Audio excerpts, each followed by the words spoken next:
찬송가 288장 1절만 찬양하도록 하겠습니다. 다 함께 일어서시겠습니다.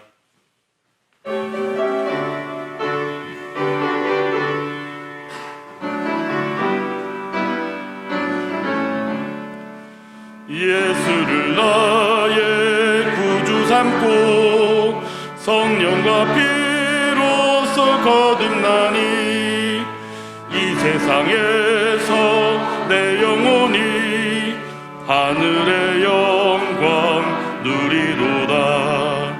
이것이 나의 간증이요 이것이 나의 찬송일세. 나 사는 동안 끊임없이 구주를 찬송하리로다. 나의 성도들을 내 앞에 모으라. 그들은 제사로 나와 언약한 이들이니라. 하나님은 영이시니 예배하는 자가 영과 진리로 예배할지니라. 아멘.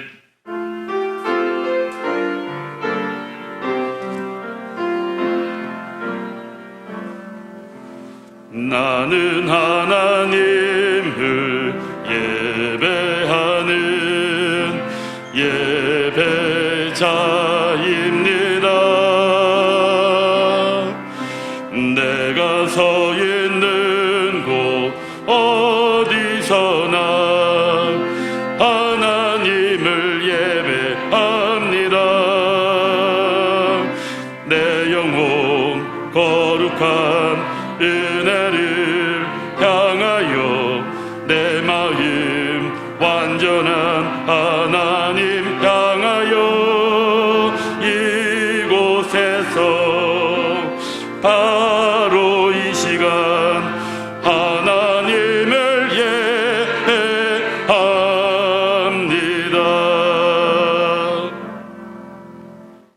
그의 거룩한 이름을 자랑하라. 여호와를 구하는 자들은 마음이 즐거울지로다. 아멘. 존귀하신 하나님 아버지, 오늘도 복된 스승의 주일을 허락하시고 예수 그리스도의 이름으로 아버지 앞에 모여 예배를 드리게 하시니 감사를 드립니다. 주의 백성된 우리가 주의 이름을 찬송하고 경배할 때 진리의 기둥과 터가 되는 교회 가운데에서 진리를 바르게 믿고 가르치고 바르게 전하는 사명을 성실함으로 감당하는 지혜를 허락하시고 영혼들을 일깨우는 일에 앞장서는 교사들과 성도가 되게 하여 주옵소서. 예배 가운데 하나님의 은혜로 온전히 하나님 아버지께 영광 돌리는 시간 되게 하여 주시옵소서. 예수 그리스도의 이름으로 기도하옵나이다.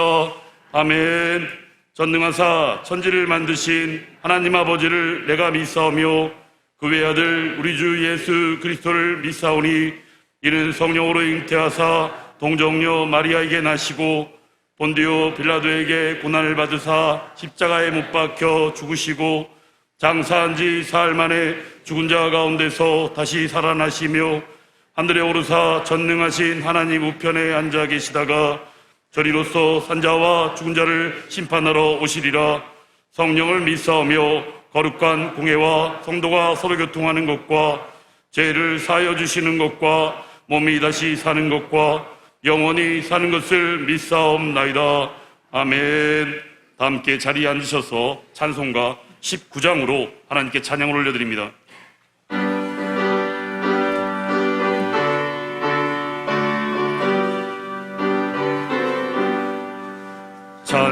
찬송하는 소리 있어 사람 기뻐하도다. 하늘 아버지의 이름 거룩하도다. 세상 사람 찬양하자. 거룩하신 하나님께 할렐루야 할렐루야 할렐루야 아멘. 하나님의 나라 권세 영원토록 있도다. 하나님의 영광 나라 거룩하도다. 하늘 보좌 계신 주님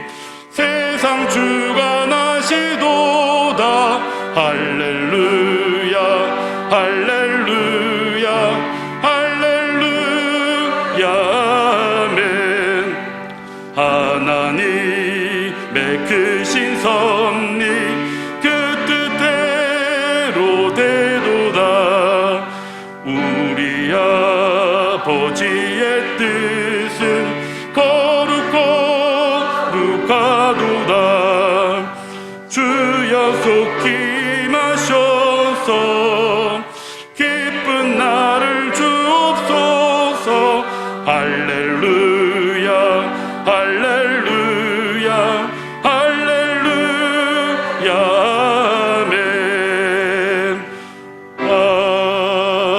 아멘. 오늘 우리에게 주시는 하나님의 말씀은 마태복음 9장 14절부터 26절까지의 말씀입니다. 신약성경 13페이지입니다. 마태복음 9장 14절부터 26절까지의 말씀입니다.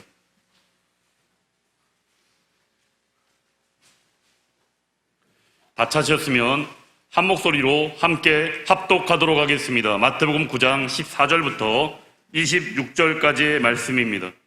그때 요한의 제자들이 예수께 나아 이르되 우리와 바리새인들은 금식하는데 어찌하여 당신들의 제자들은 금식하지 아니하나이까? 예수께서 그들에게 이르시되 혼인집 손님들이 신랑과 함께 있을 동안에 슬퍼할 수 있느냐? 그러나 신랑을 빼앗길 날이 이르리니 그때는 금식할 것이니라.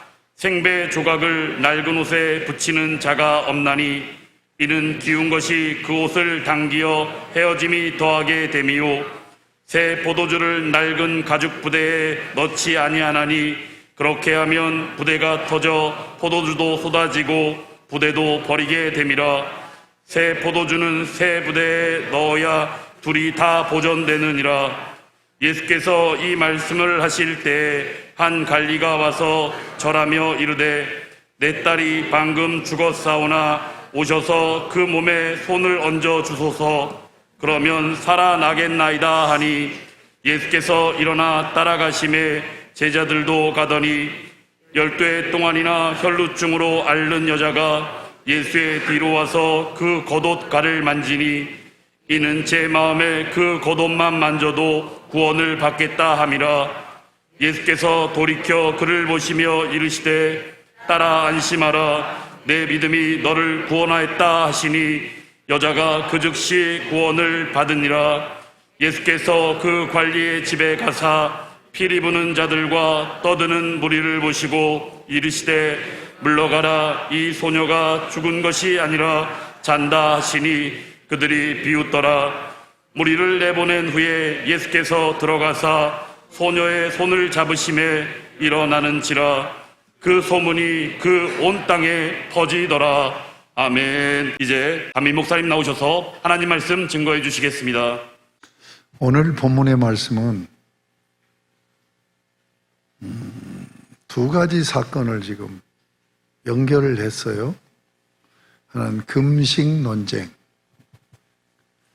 이렇습니다. 세례 요한은 감옥에 갇혀 있는 상태예요. 그의 제자들이 질문을 합니다. 우리와 바리새인들은 금식을 하는데 왜 당신 제자들은 금식하지 않습니까? 하는 질문에 대해서 예수님께서 세 가지 비유로 말씀하십니다. 결혼식 하는 그 신랑 이야기, 그리고 헌 옷에 새천으로 기우는 것, 그리고 새 포도주를 낡은, 지금으로는 병이지요, 가죽 부대에 담는 것. 이게 지금 14절에서 17절까지 짧게 비유 세 가지를 말씀하죠. 그리고 단락이 바꿔지면서 예수님께서 이적과 기사를 행하는 두 가지 치유 사건이 결부되어 있어요.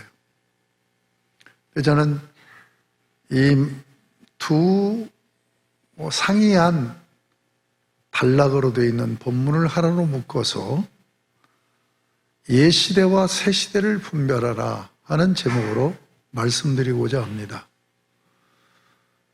성경을 그냥 겉으로 보면 금식 논쟁이고 또 치유 사건이에요. 여러분, 마태복음 8장 9장은 하나님 나라 성격을 얘기하죠. 하나님 나라는 어떤 나라예요?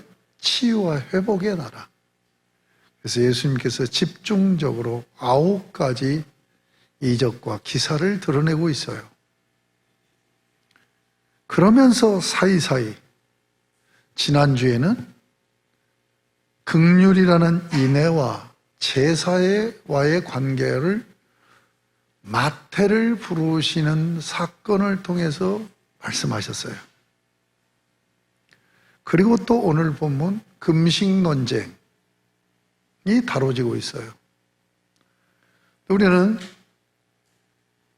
하나님에 관한 지식, 하나님 말씀에 관한 지식은 최해석적인 지식이에요. 그러니까 해석을 해야 된다는 얘기입니다. 그러면 해석을 한다는 얘기는 어떤 사건이나 상황을 말하고 있는 말씀을 상황과 사건으로만 보지 않고 그 속에 어떤 의미가 담겨 있느냐, 의미를 찾아가지요. 그래야 바른 해석이 되지 않겠습니까?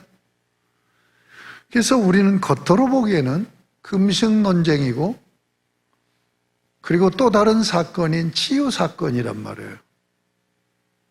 그런데 저는 이 본문을 해석해야 되니까 두 단락을 함께 묶어서 도대체 이 사건, 금식 논쟁이라는 팩트에 담겨진 숨겨진 의미가 뭐냐 하는 것을 찾아내는 작업이 해석적인 작업이죠. 그래서 오늘 본문은 금식 논쟁이라는 소재를 가지고 다루고 있지만 핵심적인 주제는 다른 데 있다 하는 것을 전제하면서 그 부분을 여러분과 함께 나누고자 합니다. 제가 설교 제목을 옛시대, 새시대를 분별하라고 했어요. 이걸 과학자들의 논쟁이 있었죠. 이것이 패러다임 전환 논쟁입니다. 과학 철학자 중에서 토마스 쿤이라는 철학자가 있고 또 칼 포퍼라는 학자가 있어요. 자, 토마스 쿤은 어떻게 얘기했냐면 과학이 발전될 때마다 시대시대 패러다임 전환이 이루어졌다.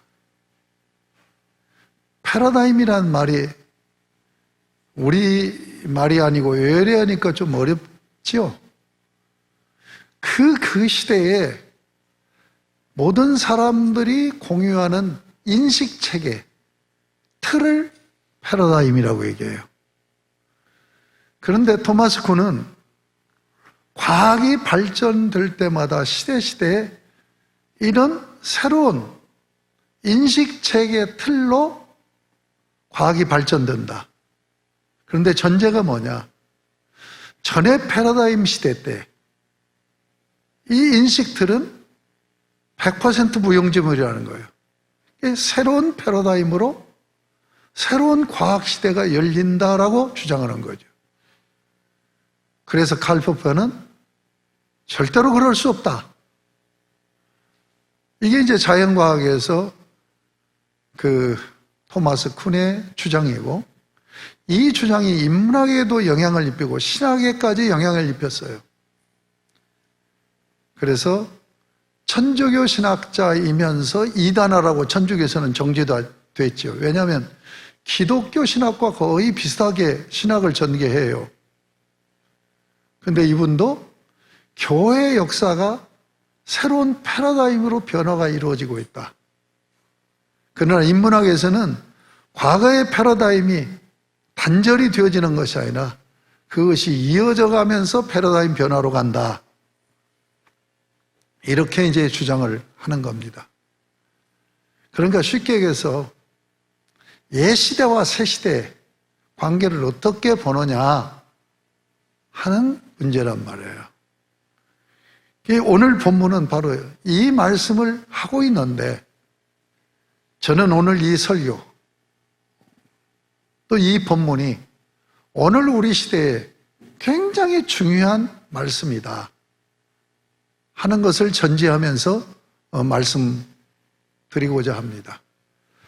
제가 이 패러다임 전환의 옛시대, 새시대에 대한 이 부분을 원리적으로 체계화시켜 놓은 것이 성육신입니다.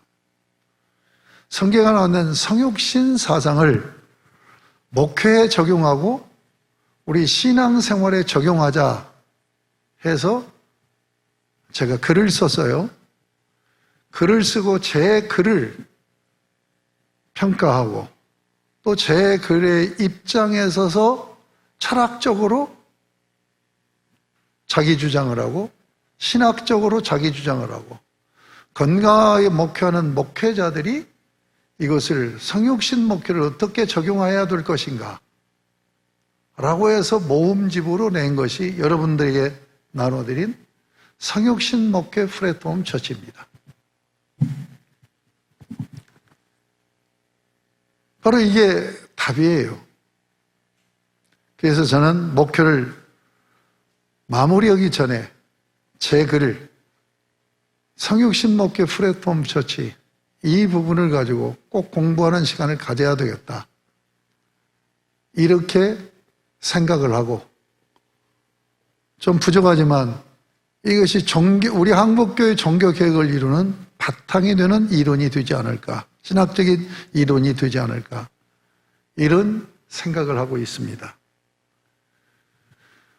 자, 그러면 옛시대와 새시대의 관계를 패러다임 변화로 얘기할 때 뭘로 대입하고 적용해서 설명을 해야 되냐? 성육신으로 대입하고 적용을 해야 된다라고 말씀드리고 싶어요. 제가 이 책에서 성육신은 두 가지를 얘기한다. 하나는 substance, 본질, 그리고 하나는 contextualization, 상황화, 문화적인 상황화. 그러니까 본질과 문화적인 상황화로 설명을 했어요. 자, 오늘 이 본문을 그 측면에서 말씀드리겠습니다. 오늘 여기서 새시대와 옛시대, 옛시대와 새시대, 이것을 가족부대, 헌 가족부대에 세포도주를 넣어야 되느냐, 담아야 되느냐, 낡은 옷에 새천을 갖다가 기우면 새 옷이 되느냐 하는 비유로 다루고 있는 것이 옛시대와 새시대의 관계를 얘기하는 거란 말이에요.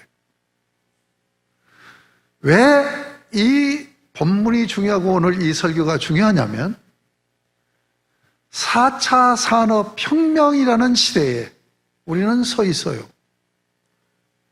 그런데 과연 나는 4차 산업혁명 시대에 맞는 마인드를 갖고 살고 있느냐 하는 부분을 점검할 수 있는 말씀이기 때문에 중요한 거예요. 성육신을 두 가지로 해서 본질과 상황화로 말씀을 드렸어요. 우리 교회는 보수교단 교회입니다. 합동측, 대한예수교 장로의 합동측. 이 보수교단은 본질을 굉장히 강조를 해요. 말을 바꾸면 상황화 부분은 약하다는 얘기예요. 그런데 저쪽 대한예수교 장로의 통합측을 비롯해서 감리교회나 성결교회나 이런 데는 진보적이에요. 그렇기 때문에 본질 쪽보다는 상황화 쪽을 훨씬 더 강조를 해요. 어제 사실은 우리 교회에서 지금 온라인 처치를 만드는 작업을 진행 중입니다. 교회에서 소량의 예산을 투입을 해서 큰 대형교회 부목사, 어린 34세 된 이 부목사에게 그 과제를 줘서 지금 당회에 와서 어저께 두 번째 브리핑을 했어요. 제가 그 목사한테 그렇게 얘기했죠. 우리가 본질은 지켜야 되지만 과감하게 상황화해야 되기 때문에 보수 교단에서 벤치마킹할 곳을 찾지 말아라. 진보 진영의 리버럴 쪽에 가서 벤치마킹을 하면 훨씬 더 많은 것을 얻게 될 것이다 라는 조언을 했어요. 여러분, 본질은 변하지 않습니다. 이 본질이 진리입니다. 오늘 본문에서 예수님이 자기 증거를 해요. 이게 본질이에요. 예수님은 구약 성경은 예수님이 메시아로 오실 것이라고 하는 것을 계속 말하고 있었고, 예수님이 오셔서 구약의 선지자들이 말한 그가 나다 하고 자기 증거를 해요. 자기 증거한 이 예수님에 대해서 그의 제자들로 구성된 사도들이 신약 성경을 기록한 계시의 도구잖아요. 구약 성경에서 예시했던 그분이 바로 이분이었고, 자기 스스로 증거한 이분이 맞다 라고 증거하는 것이 신약 성경이에요. 자, 그러면 예수님이 이 땅에 오셔서 자기 증거하는 어법이 있어요. 그 어법 중에서 하나는 뭐냐면 말씀으로 자기를 얘기를 해요. 그리고 하나는 비유로 얘기를 합니다. 말씀으로 자기를 소개할 때 두 가지 용례를 사용해요. 하나는 요한복음에서 특징되어지는 에고 에이미 용법입니다. 나는 나다. I am that I am. 이것은 출애굽기 3장 14절에서 모세가 당신 누구입니까? 그러니까 나는 스스로 있는 자니라. 이게 I am that I am. 나는 나다예요. 그 용례를 예수님이 가져다가 구약의 여호와 하나님이 나는 나다라고 자기를 드러내서 계시한 것처럼 예수님도 똑같이 나는 나다. I am that I am이 에고 에임의 헬라어로 그거예요. 그래서 요한복음에서 자기 증거를 하는 거예요. 그리고 우리가 지금 마태복음 강의를 하고 있는 강론을 듣고 있는데 산상수훈에서 두 번째 어법이 나와요. 에고, 레고, 대, 휘민. 대는 그러나는 엔드에 밭이에요. 그러나 밭. 에고, 나는 내고 말한다. 휘민 너희에게. 이 어법이 예수님이 메시아이다라고 하는 것을 증거하는 자기 어법이에요. 그렇게 어법으로 에고에임이 에고레고 대휘민 나는 너에게 그러나 나는 너에게 이렇게 말한다. 예수님이 이 두 가지 어법으로 자기가 하나님이시고 메시아이신 것을 말씀으로 증거한 거예요.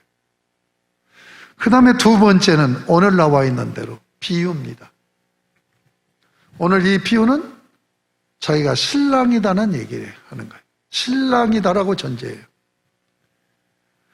그러면 예수님이 쓴 이 비유는 구약 성경을 여러분이 읽어보면 예수님이 독특하게 비유를 쓰는 경우도 있기는 합니다만 거의 다 구약의 비유를 자기에게 적용해요.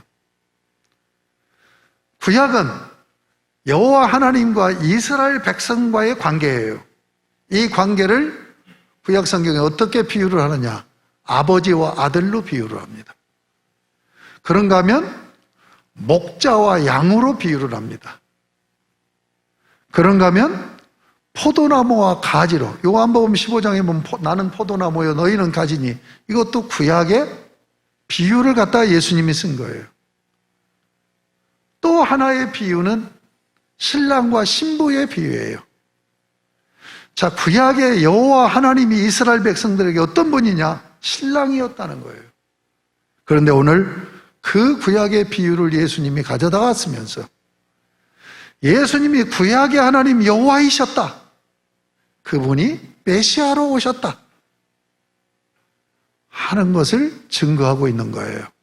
그러면 구약의 여호와 하나님이 신랑 되시고 이스라엘 백성이 신부가 된다고 하는 비유가 되는 말씀을 몇 구절 소개하겠습니다. 이사야서 54장 5절에 보면 이는 너를 지으신 이가 내 남편이시라. 남편이라고 말씀합니다. 그 뒤 말씀은 그냥 생략하고 이사야서 62장 4절 5절에 보면 이렇게 말씀되어 있어요. 다시는 너를 버림받은 자라 부르지 아니하며 다시는 내 땅을 황무지라 부르지 아니하고 오직 너를 헵시바라 하며 내 땅을 뷸라라 하리니. 헵시바, 뷸라라는 어려운 히브리어가 나와요. 헵시바는 사실 우리 말로 이렇게 잘못 소리를 낸 거예요.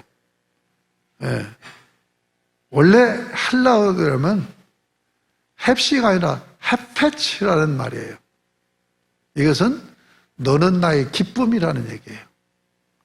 그러니까 신랑 되신 예수님께서 신부 되는 이스라엘 백성에게 너는 나의 기쁨이야. 이렇게 말씀하시는 거예요. 그 다음에 뷸라는 제대로 발음이 되어 있는데 이 뷸라는 바알이라는 말에서 나와요. 바알이라는 말은 바알 신을 얘기하기도 하고 남편을 얘기도 해요. 그럼 뷸라는 뭐냐면 너는 내 여소유, 안소유, 안주인, 내 아내라는 얘기예요. 그러니까 지금 하나님이 이스라엘 백성들을 향하여서 너희는 나의 기쁨인 내 아내야. 이렇게 말씀하고 있는 말씀이라는 얘기입니다. 그런가 하면 호세아서 2장 16절에 이렇게 되어 있어요. 여호와께서 이르시되 그날에 내가 나를 내 남편이라 일컬고 다시는 내 바알이라 일컬지 아니하리라. 하나님은 독특하게 호세아라는 성직자, 선지자를 불러가지고 결혼을 시켜요. 어떻게 결혼을 시킵니까? 창녀촌에 가서 사오도록 해. 그 창녀가 고멜입니다. 그런데 이 창녀가 창녀 생활을 접고 그것도 일반인도 아니야. 성직자, 선지자의 아내가 됐는데 성직자의 아내가 됐으니까 더 힘들었을 것 같아. 이게 도저히 생활을 할 수가 없는 거야, 가정생활을. 그리고 이 거룩한 분하고 함께 살 수가 없는 거예요. 그래서 집을 나갔고 다시 창녀촌으로 간 거야. 근데 하나님이 가서 너 다시 가서 돈 주고 사와라. 그래서 다시 아내로 회복시켜라.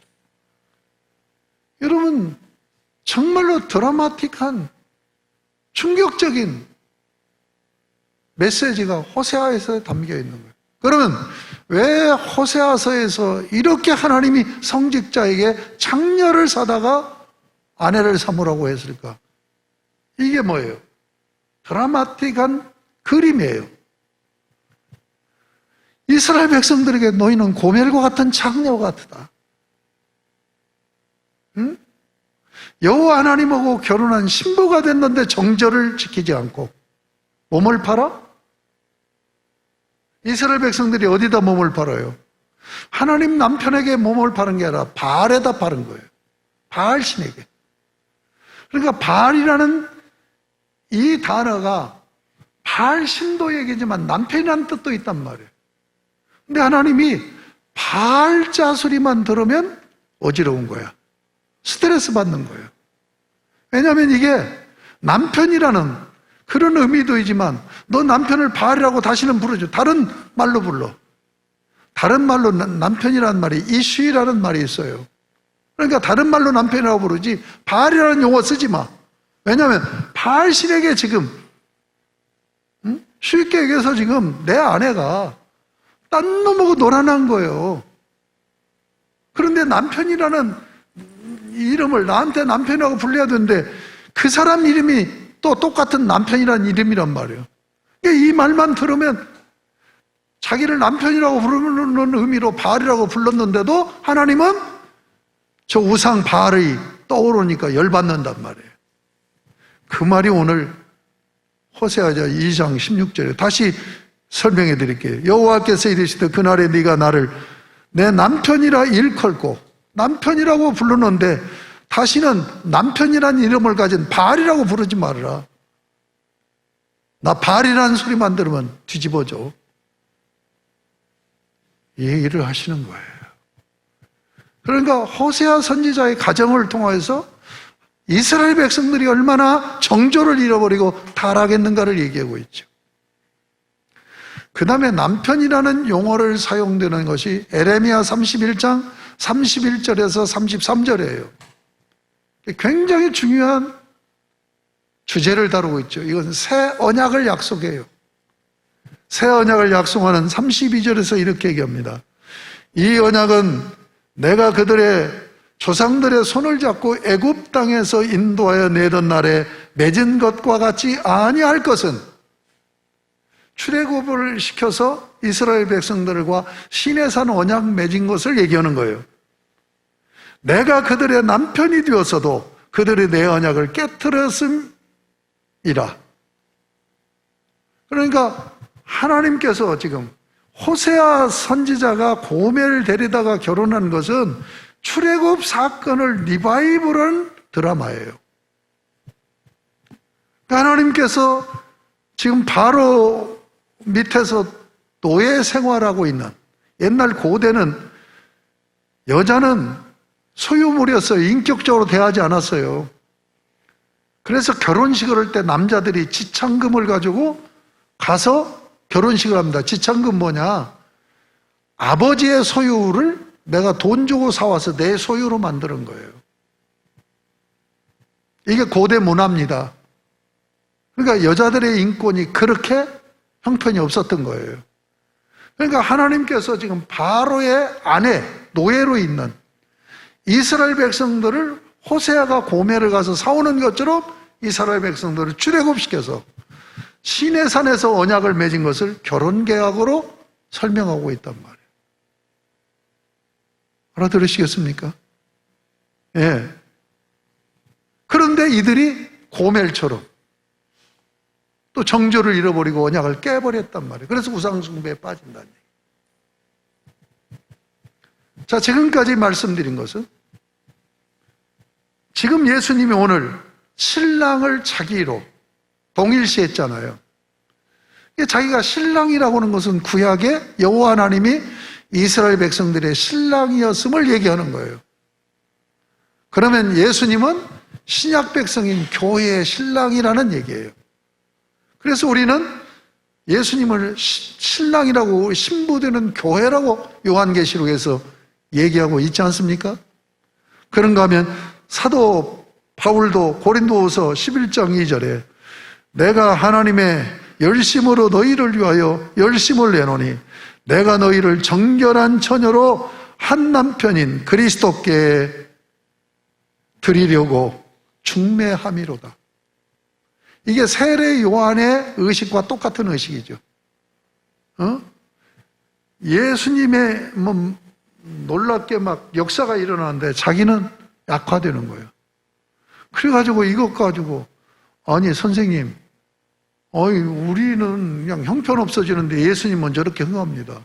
그러니까 자기가 중매쟁이로 얘기잖아요. 주인공은 신랑이다. 바울도 이렇게 얘기했단 말이에요.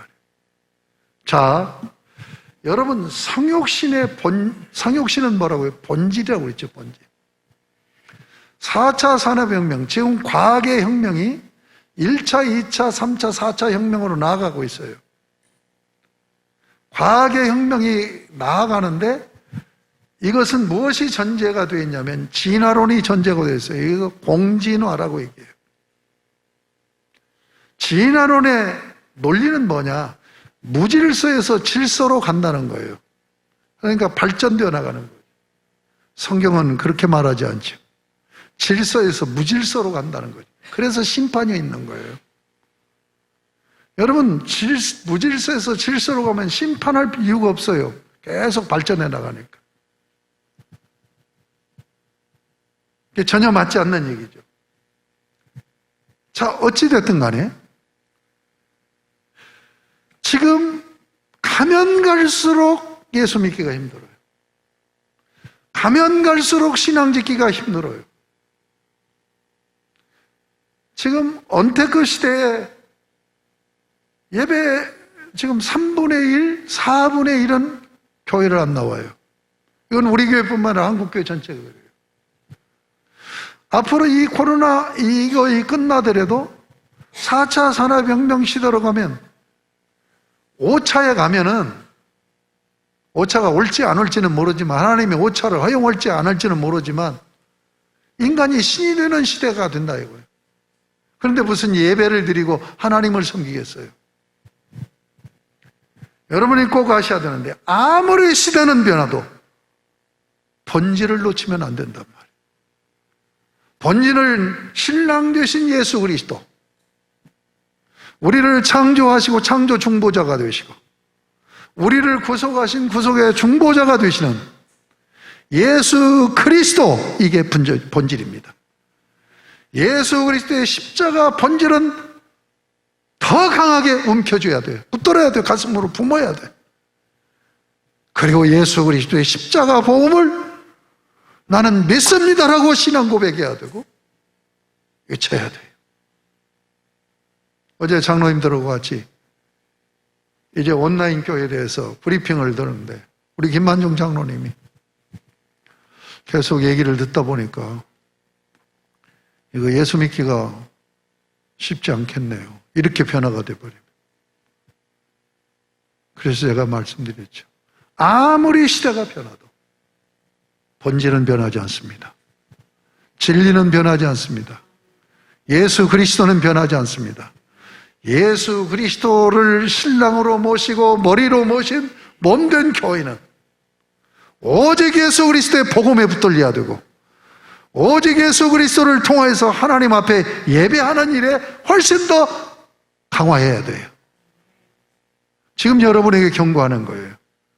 여러분들이 그런 의식과 자세를 같이 하면 신앙 다 잊어버려요. 여러분이 예수 그리스도의 십자가 이분을 나는 오직 붙들고 절대적으로 신앙생활을 지켜야 되겠다라고 하는 이것이 무너지는 순간 여러분 신앙 다 끝나버리는 거예요. 여러분들이 신앙생활을 잘할 수 있게 그렇게 세상에 굴러가지 않는다고요. 예수를 놓아버리게 하고 복음을 놓아버리게 하고 예배를 놓아버리게 하고 신앙을 놓아버리게 하는 세상으로 바꿔져 나가요. 제가 이 책에서 주장하는 거예요. 강력하게 복음의 본질을 강조하고 지켜야 된다. 플랫폼 처치라는 말을 주변에서 얘기해요. 내가 처음 쓴 말이라. 처음 쓴 이 개념을 처음 사용했다. 그래서 저보고 이제 놀랍다고들 얘기해요. 근데 제가 이 책을 내고 이 일에 굉장히 마음이 조급해 있어요. 왜 그런 줄 압니까? 진보 진영은 훨씬 더 상황화, 문화적 상황화에 밝아요. 아까도 말씀드렸죠. 보수 쪽은 본질을 강하게 붙들고 진보 쪽은 이 문화적인 상황화 쪽을 굉장히 강조해. 그러니까 틀림없이 통합 측이나 감리교나 이런 쪽이 진보 진영이거든. 진보 진영에서 플랫폼 얘기가 나올 것이다. 그런데 이들은 본질을 잃어버린 상황화만 얘기하기 때문에 괴물이 될 것이다.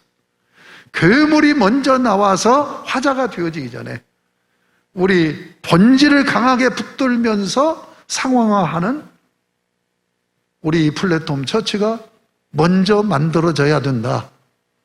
그래서 금년에 우리 교단 총회 특위를 만들어서 총회에서 이 연구를 하려고 지금 준비 중에 있고 지금 각 노에서 헌의를 하고 있어요. 여러분 다시 얘기합니다. 지금 예수 믿기가 쉽지 않은 시대예요. 예배자로 서서 참된 예배를 드리기가 쉽지 않은 시대예요. 이때일수록 나는 생명을 걸고 예수 그리스도를 붙들겠다. 예수 그리스도 복음을 위해서는 나의 모든 것도 던질 수 있다 하는 결연한 자세와 태도를 가지고 나아가야만이 여러분을 신앙을 지킬 수 있다고 하는 걸 잊지 마시기 바랍니다. 오늘 본문이 그 얘기를 한다니까요. 내가 구약에 의한 여호와 하나님 신랑이다. 에고에임이 나는 나다. 내가 말한 것이 참된 진리다. 에골레고 때휘미. 여러분, 성경은 다른 게 아니고 진리를 증거하는 거예요.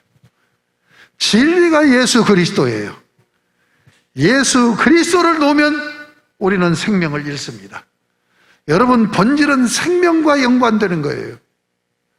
상황은 잘 되느냐 못 되느냐는 그런 영역이지만 본질은 죽느냐 사느냐 문제라는 것을 잊지 마시고 예수, 신랑 되신 예수 그리스도에게 온전히 믿음의 정절을 드릴 수 있는 복된 여러분들이 되실 수 있기를 주님의 이름으로 축복합니다. 두 번째는 상황화입니다. 여러분, 시대가 변해도 진리는 변하지 않습니다. 그러나 그 진리를 그 시대에 문화적으로 상황화를 시켜야 돼요. 제가 이렇게 설명을 해드릴게요. 불교하고 제가 비교를 하겠습니다. 불교는 시탈타라는 그 인도 지방의 하나의 그 나라의 왕자 아닙니까? 왕자로 태어났어요. 이 사람이 태어나기 전에 이 사람에 대해서 얘기한 게 아니에요. 근데 이 사람이 깊은 사색을 하는 그런 탁월한 사람이었던 거예요. 그래서 인간에 대해서 고민을 하기 시작한 거야. 그래서 왜 인간이 태어나고 늙고 죽고 병들고 생로병사가 일어나느냐, 이 문제에 깊은 사색을 하다가 보니까 그가 성에서 나온 거예요. 그리고 산에 들어가서 돌을 닦은 거예요. 그래서 득도를 해서 부처가 됐어요. 진리를 깨달았어요. 그래서 그 진리를 설파한 것이 불교 경전이에요. 그럼 묻습니다. 이 시탈타라는 석가모니는 언제 사람입니까? 과거의 역사적인 인물이에요. 그렇죠? 과거에 실제 했던 인물입니다. 그런데 그 후대는 그 석가모니를 어떻게 우리가 압니까? 그림으로 알아요? 사진으로 알아요? 맞죠? 과거에 실존하는 사람을 사진으로, 그림으로 만난다는 얘기예요. 공자도 마찬가지입니다. 이 세상의 모든 역사적인 인물은 과거의 인물이에요. 더 가까이 얘기해 볼까요? 제가 제일로 존경하는 세종대왕, 이순신 장군. 이분들이 오늘 사람이 아니라고요. 과거의 조선시대 때 사람이에요. 그분 실존한 그분이 너무나 위대하기 때문에 지금 그분을 그림으로 그려서 설명하고 글로 설명하고 사진으로, 그때는 사진도 없지요. 그러니까 그림과 글로 설명하고 있는 거예요. 자, 그러면 예수는 어떻습니까? 예수는 처음부터 하나님이에요. 그렇죠? 그 하나님이 이 땅에 구세주로 오신다는 얘기가 구약 말씀이에요. 그러니까 태어나면서부터 이분 얘기가 되어진 게 아니란 말이에요. 이 세상을 지으면서 창세기 3장에 타락한 이후에 바로 창세기 3장 15절에서 여인의 후손이라는 메시아를 얘기하는데, 그 메시아가 성경을 잘 보니까 하나님이란 말이에요. 아들 하나님이 이 땅에 메시아로 오신다는 얘기가 구약의 얘기예요. 그러니까 모든 역사적인 인물은 실존하는 인물인데 이 인물을 후대에 가서는 그림이나 글로 또는 사진으로 안단 말이에요. 맞죠? 그런데 예수는 이 땅에 오시기 전부터 하나님으로 계셨어. 그분이 이 땅에 오신다고 그림으로, 글로 얘기를 계속한 거, 이게 구약 성경이야. 그런데 그렇게 얘기한 대로 예수님이 오셨어. 그래서 자기가 내가 구약에서 얘기한 하나님의 아들, 하나님이다. 그래서 참남죄로 죽잖아요. 그렇죠? 자, 그러니까 과거에 그림이나 글로 계속 예시했던 그분이 와서 실존한 거예요. 다른 역사적인 인물은 그게 아니라니까요. 역사 가운데 태어나 그 사람이 실존해 있는 거야. 그런데 이 사람을 글로, 그림으로, 사진으로 후대에서는 안단 말이에요.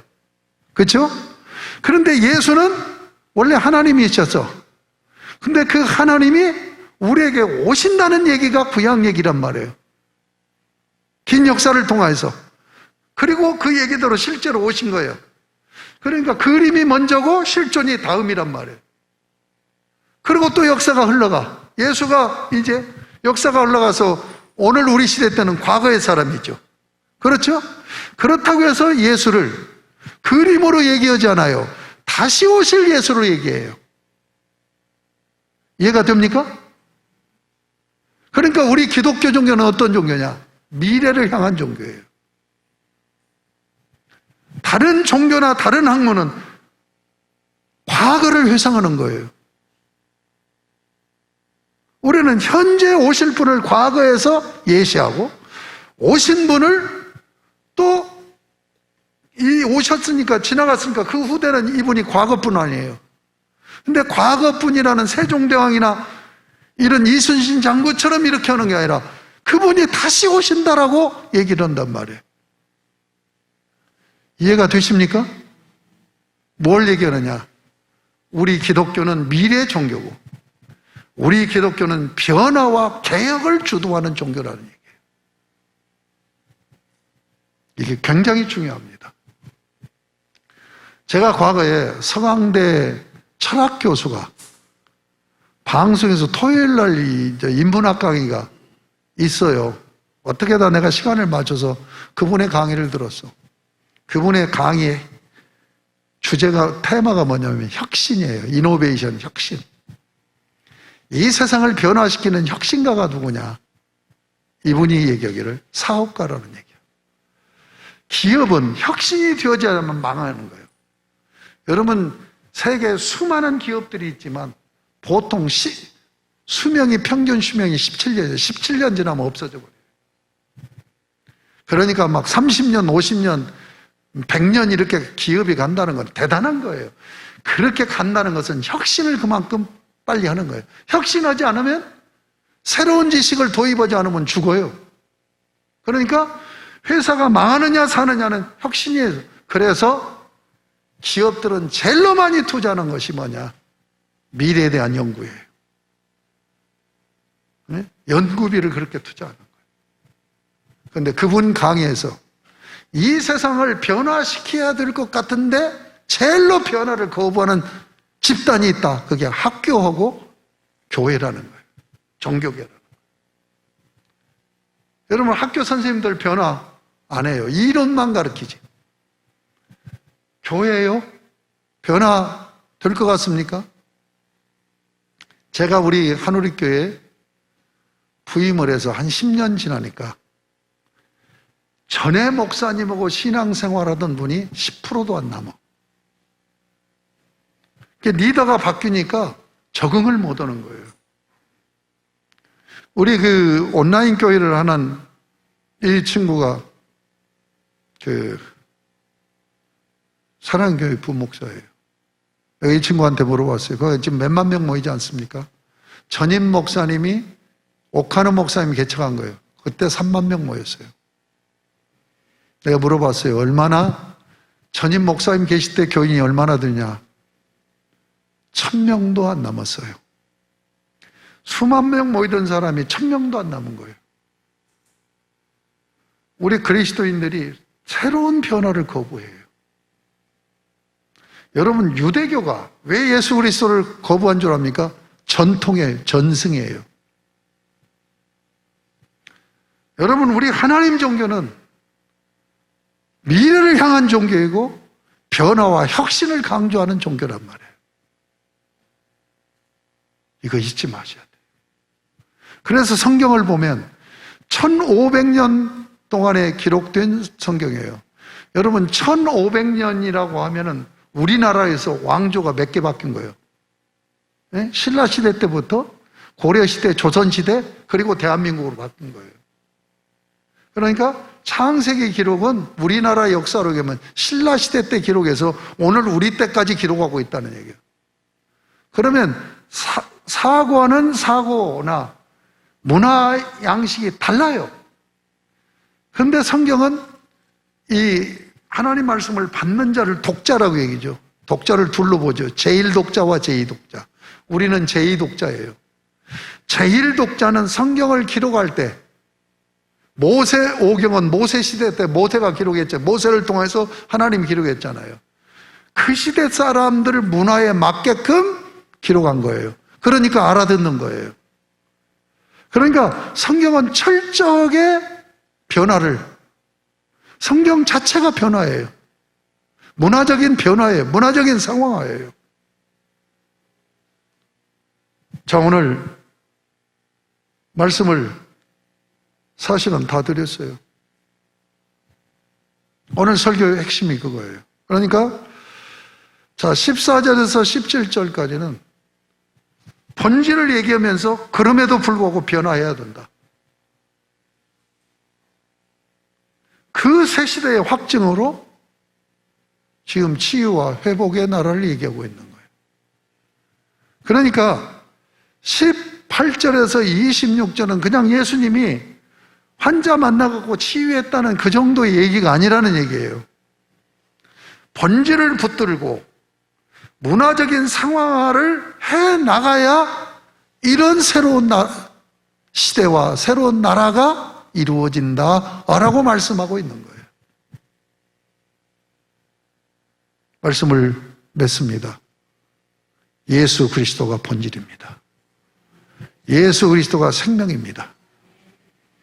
여러분, 세상이 예수 믿기가, 예수 그리스도라고 말하기가 더 어려워지는 세대로 가고 있어요. 저 어렸을 때 교회 나가면 친구들이 아주 못난 놈이라고 생각을 한 거예요. 그래서 저 처음에 교회 다닐 때요, 이 속에다가 성경 끼고 다녔어요.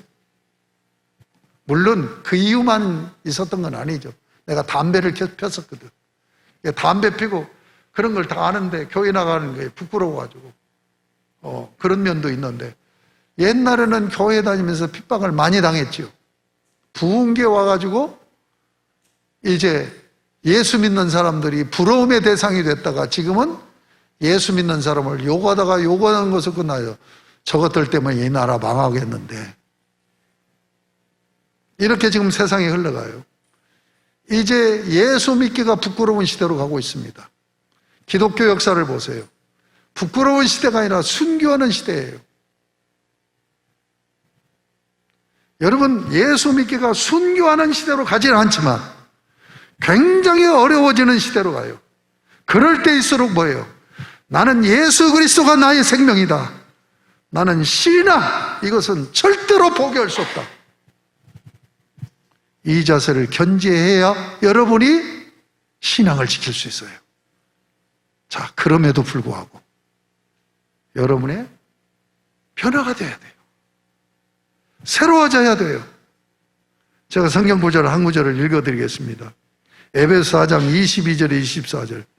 너희는 유혹의 욕심을 따라 썩어져가는 구습을 따르는 옛사람을 벗어버리고 오직 너희의 심령이 새롭게 되어 하나님을 따라 의와 진리의 거룩함으로 지으심을 받은 새 사람을 입으라. 한번 따라 합시다. 옛사람을 벗어버리고 새 사람을 입으라. 그런데 그 사이에 뭐냐? 오직 너희의 심령이 새롭게 되어, 심령이 새롭게 되어지는 건 성령의 역사로만 이루어집니다. 그러니까 성령의 강력한 역사 속에서, 성령의 역사하면 본질을 붙들어요. 절대적으로. 또 성령이 강력히 역사하시면 본질이 아닌 비본질적인 부분은 상황화를 해버려요. 그리고 상황화에 받아들인단 말이에요. 여기서 지금 본질적으로 얘기하는 것은 뭐냐? 네 마음 지키라는 거예요. 네 인격을 지키라는 거예요. 옛사람, 구습을 쫓는 옛사람, 이거 벗어버리고 네가 새 사람의 인격, 새 사람의 마음을 입어라 하는 말씀이에요. 그런데 여기에 저는 더 하나 더해요. 사고입니다. 사고가 바뀌어져야 해요. 사고가 깨야 돼요. 제가 중학교 3학년 때 굉장히 중학교 3학년으로는 어려운 소설을 하나 읽은 것이 기억이 나요. 다시 읽어야 되겠다고 했는데도 아직까지 못 읽고 있네. 헤르만 헤세의 대표작인 데미안이라는 책. 읽어보셨나요? 데미안을 책을 읽어서 그때 중학교 3학년 때니까 지금 잘 기억이 안 나는데 한 가지 딱 내 머리를 때린 게 있어요. 알을 깨고 나와야 된다고. 알을 깨고 나와야 된다. 여러분, 사고가 깨 있어야 돼요. 사고가 열려 있어야 돼요. 제가 그 전에 교육전도 생활할 때 몇천 명 모이는 교회 담임 목사님이 그분이 저한테 하신 말씀이 신학은 보수해야 되지만 사고는 열려야 된다. 여러분, 사고가 열려서 어떤 말도 어떤 것도 수용할 수 있는 열려있는 마음, 열려있는 사고, 그러면서도 진리는 생명처럼 알고 지키는 이 신앙생활이 되어질 때 여러분 4차 산업혁명에 적응하는 그리스도인으로 살아갈 수가 있어요. 내가 볼 때 여러분들은 2차 산업혁명 시대의 사고를 그대로 가지고 있어. 오프라인 시대의 사고를, 아날로그적인 사고를 그대로 가지고 있어. 내가 젊은 친구들, 30대, 40대 친구들하고 대화하면 이들이 깜짝 놀라는 거예요. 내가 70이잖아요. 지금 클라우드 빅데이터 분석 전문가, 이 김덕진 교수라고 있어요. 이 친구하고 만나서 얘기하는데 자기 아버지가 합신층인데 나하고 얘기를 나눠보니까 아버지가 나보다 한 살 어려. 근데 내가 이 친구하고 얘기가 통해서 너 나하고 친구하자. 아이 목사님 뭐 어떻게 친구를 해요? 친구란 뜻이 공감되어지면 친구야. 나하고 관계없는 거야. 그랬더니 이 친구가 뭐라고 얘기냐면 목사님 나의 어떻게 그런 사고를 하십니까?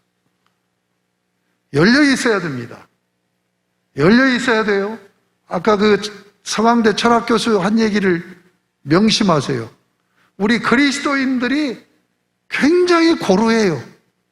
사고가 고루하단 말이에요. 예? 여러분 잊지 마시고 복음의 본질은 생명을 걸고 지키고 그리고 그 이외의 것은 다 변화를 해야 돼요. 삼성을 저렇게 세계적인 기업으로 세운 철학이 뭐여서 이건희 회장이 뭐예요? 아내와 자식은 놔두고 나머지는 다 바꾸자. 그래가지고 세계적인 기업 된 거 아닙니까? 여러분, 그가 얘기한 아내와 자식은 바꾸지 못한다는 게 이게 본질이에요. 가정의 본질이에요. 본질은 붙들고 나머지는 다 바꾸자는 얘기예요. 우리 사랑하는 한우리교회 성도들은 정말 예수 그리스도의 십자가 복음, 이 신앙은 생명 걸고 붙들고 나머지 모든 것은 완전히 오픈하고 바꿔지는, 그래서 열려있고 깨있는 젊은이로 사는, 저는 기도 제목 중에 하나가 뭐예요? 죽을 때까지 나는 청년적인 사고를 갖고 살게 해주세요. 이런 신앙생활들이 되실 수 있기를 주님의 이름으로 축복합니다. 오늘 본문은 바로 그 말씀을 하시고 있다. 본질과 상호가. 여러분, 새 시대에 변하던 이 세대에 본질을 지키면서도 열려있는 사고로 새 시대에 적용하며 건강하게 사는 참된 그리스도인으로 살아갈 수 있기를 주님의 이름으로 축복합니다. 하나님 아버지 감사합니다. 저희에게 귀한 말씀을 주셨습니다. 아버지 하나님께서 은총을 베풀어 주셔서 오늘 이 주신 말씀이 이 시대를 살아가는 우리 그리스도인들이 어떠한 자세와 어떤 그 사고체계, 의식체계를 가지고 살아야 되는가 하는 것을 말씀해 주시오니 감사합니다. 예수 그리스도의 십자가 복음, 그리고 십자가를 믿는 믿음, 하나님을 나의 창조주로, 나의 구속주로, 나의 주군으로 모시면서 주권을 절대적으로 인정하는 순종의 삶과 하나님을 온전히 예배하는 신앙생활은 나의 삶의 생명이라는 걸 잊지 않고 철저하게 지키며 살아가게 하여 주시옵시고, 그러나 그 외 문화적인 것은 모든 것들이 변화되어야 된다는 여기에 마음을 공감하고 고루한 생각에 사로잡히지 않고 깨어있고 열려있는 사고로 살아가는 살아난 성도의 삶이 되게 하여 주시옵소서. 예수님의 이름으로 기도드립니다. 아멘. 설교 내용에 맞는 찬송가를 못 찾겠어서 제가 좀 비슷한 134장을 찾았습니다. 134장.